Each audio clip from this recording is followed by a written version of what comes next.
Hello friends and welcome to lesson number 7. We are studying agri sector policy and this is the fifth video of this particular lesson. In the first four videos we have seen about the various kind of farm subsidies, what are the issues with it, some solutions. Then we have seen about MSP, which is also a kind of farm subsidies given by the government. In this video we will focus on public distribution system, that is PDS, again related to agricultural sector, whereby the government procures food grains at MSP from the farmers and then distributes the same to the poor people at subsidized rates through the system called PDS. Okay, so that is how these two things are interconnected. So let us see what is PDS first. So PDS is a government food security mechanism. It is for food security, basically to ensure that nobody sleeps hungry in our country, in India, that provides essential commodities, primarily food items. So it is not just about food items but primarily food items, and there are some other things also at subsidized rates. Subsidized rates meaning very less rates than the market rates. For example, if rice is 25 rupees per kg in the market, then through PDS it will be sold at only 2 rupees per kg. Okay, and recently under the Pradhan Mantri Garib Kalyan Anna Yojana, after the COVID-19, it is free of cost.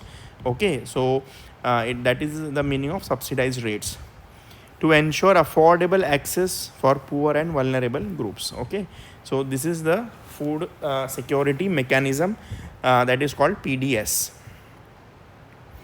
It operates through a vast network of fair price shops. So how government distributes these food grains at subsidized rates? Through the network of fair price shops, which are known as ration shops in layman language, supplied by centrally procured stocks. See, centrally procured stocks meaning the procurement which is done at MSP by the government, and through those the government maintain buffer stocks, okay, in their godowns, in their warehouses, and distributed by the state government. So what happens is that I'll tell you the entire supply chain now.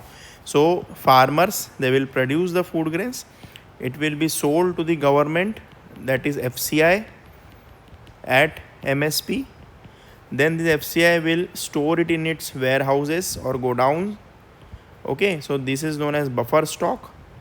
It will maintain the buffer stock, and from warehouses it will be distributed to the FPS, that is fair price shops, and then to the poor people, that is consumers, at subsidized rates. So this is the entire supply chain from farmers to this consumer. So this is how it flows.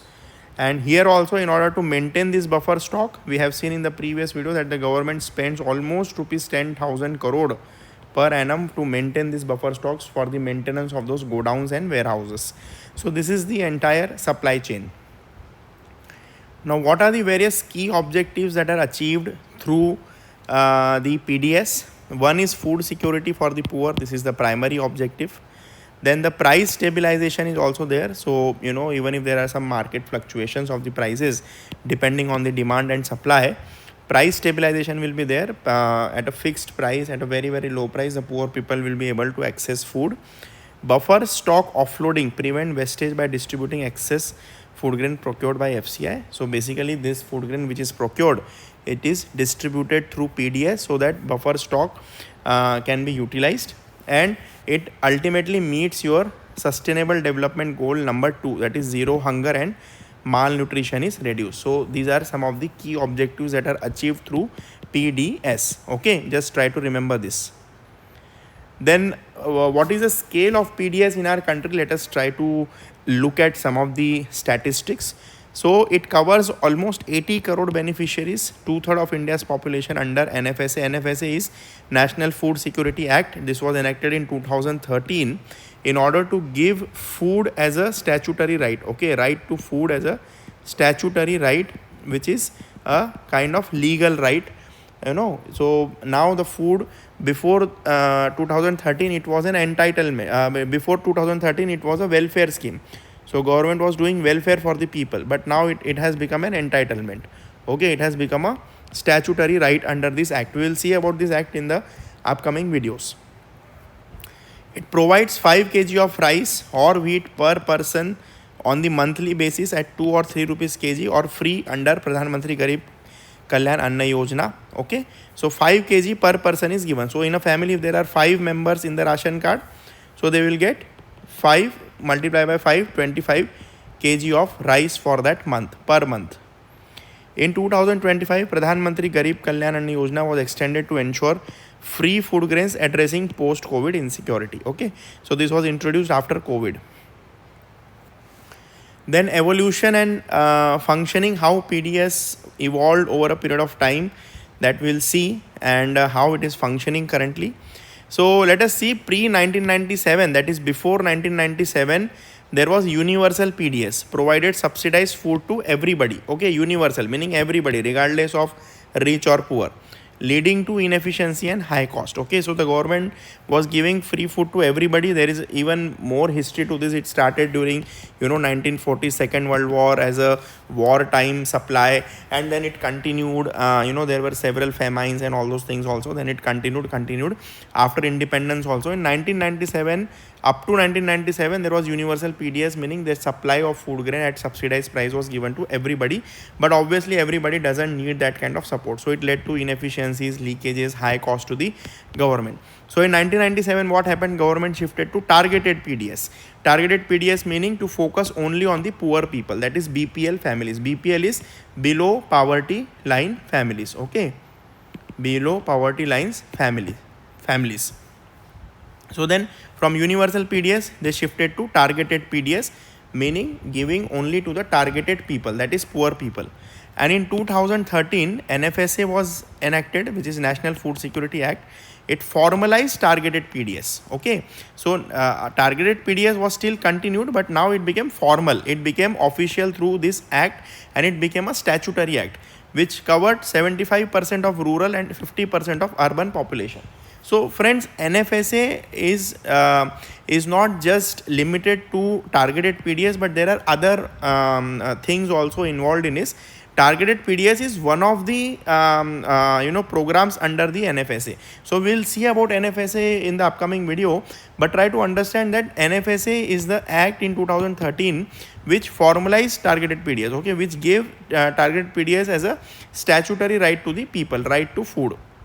Okay, try to remember this. This is a very interesting evolution of PDS system in our country. And in 2025, NFSA beneficiary list were updated using the SECC, that is Socio-Economic Caste Census 2011, and Aadhaar to improve targeting. So government is using the beneficiary list from SECC database in order to better target the beneficiaries. Now, types of ration cards. What are the different types of ration cards under PDS? So the first type is Antyodaya Anna Yojana card, AAY card. It is also known as Antyodaya card, in layman terms, Antyodaya card. So Antyodaya meaning poorest of the poor. Okay, very, very poor, extremely poor. So this is meant for poorest of the poor. And what it does, it gives 35 kg of food grains per family per month at highly subsidized rates. So regardless of the number of members in that family, maybe 2, maybe 5, maybe 7, maybe 8, maybe 1 member also, but it will give 35 kg rice per month to that family regardless of the number of members. Now priority households, PHH, they are called priority households. So these are basically the BPL families. For poor household not under the Antyodaya Anna Yojana, okay, so who are not covered under Antyodaya card, they were called priority households. And what it does, it's 5 kg food grains per person per month. So here it is per person per month. So in a family, if there are 7 members, they will get 35. If there are 8 members, they will get 40. Okay. So this is the scheme under priority household. So and these are BPL families, below poverty line families.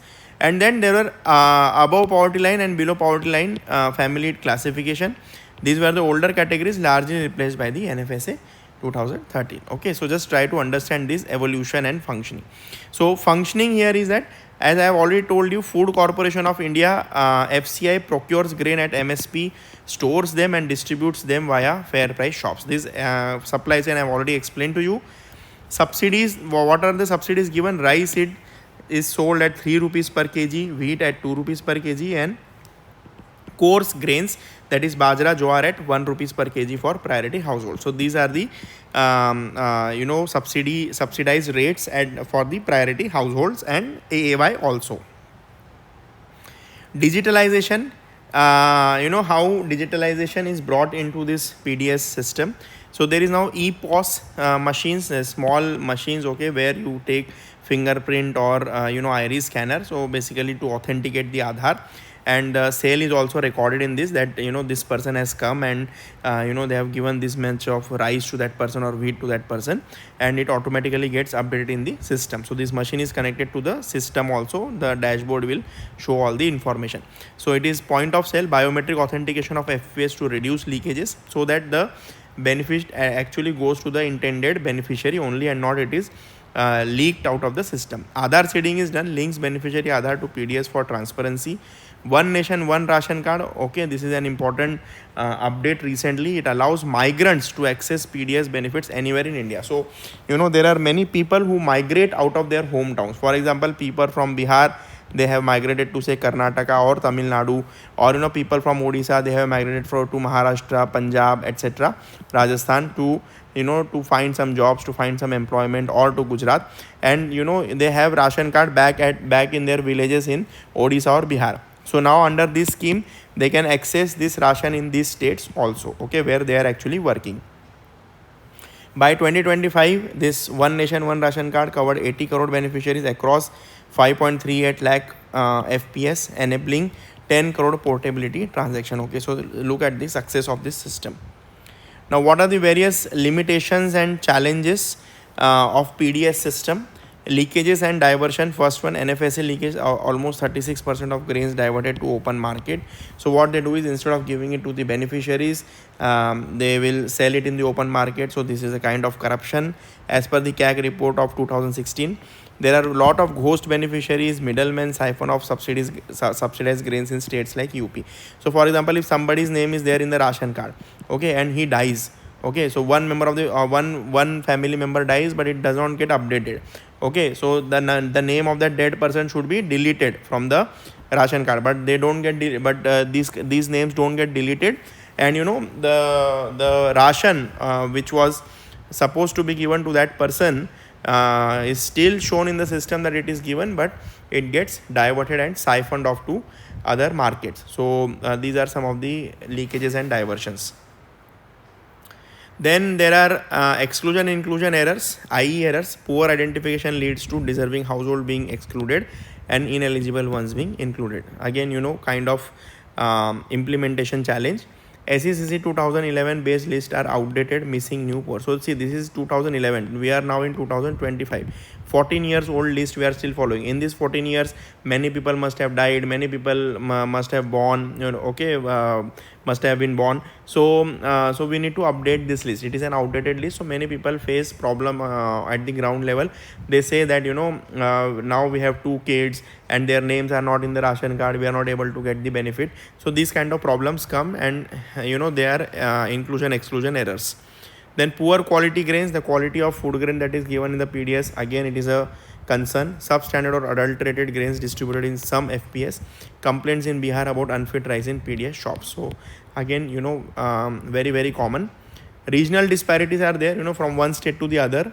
Coverage varies across states. Tamil Nadu and Kerala have near universal PDS, while Bihar and Jharkhand face supply chain issues. Okay, in 2025, the government piloted decentralized procurement in Bihar to address regional gaps. So decentralized procurement meaning the state government will procure and store it in their warehouses only. Okay, so FCI warehouses are owned by the government of India, but warehouses owned by the state government are at the district level, at the block level also. So it becomes decentralized procurement, so that distribution is also easy, and these logistic gap supply chain issues are addressed because of that. So we'll continue PDS in the next video also. Thank you.